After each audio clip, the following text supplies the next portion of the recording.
Mai 1965. Le Bugey. Petit massif montagneux situé entre Lyon et Genève. La vie suit son cours, au rythme des saisons. Mais les récoltes sont mauvaises depuis quelques années, et les aides du gouvernement trop rares.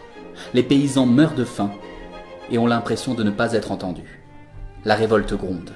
Les protestations se multiplient et attirent une foule de plus en plus nombreuse.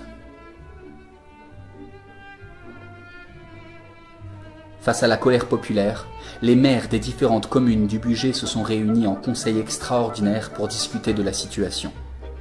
Les débats sont tumultueux. Les discussions font rage pendant toute une semaine, mais la faction indépendantiste du Bugey rallie tout le monde autour de son slogan « Ensemble, tout est possible. Ensemble, nous serons libres ». Le 15 mai 1965 devient une date historique. Le Bugey, 20 000 habitants et 5 000 vaches, se détache de la France pour former l'État libre et indépendant du Bugey. C'est la liesse et l'euphorie dans le nouvel État. Pas de gouvernement encore, mais une semaine de festivités est proclamée pour célébrer la bonne nouvelle.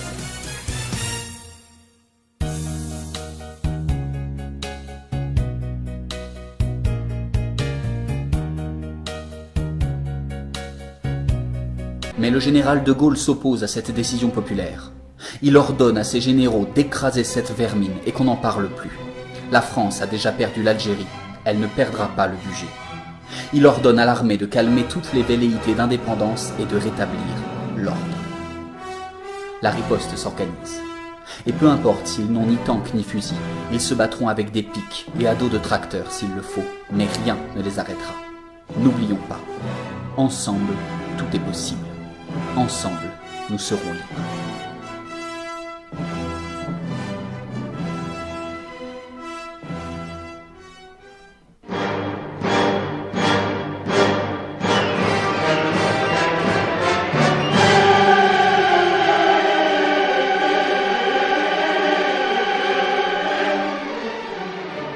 Cinq jours plus tard, l'insurrection bugiste est complètement écrasée.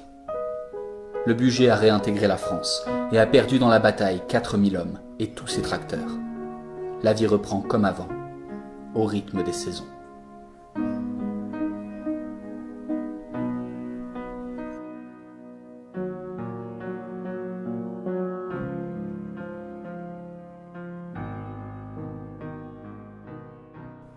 Mais la flamme de l'indépendance continue d'animer les cœurs et de briller dans les yeux.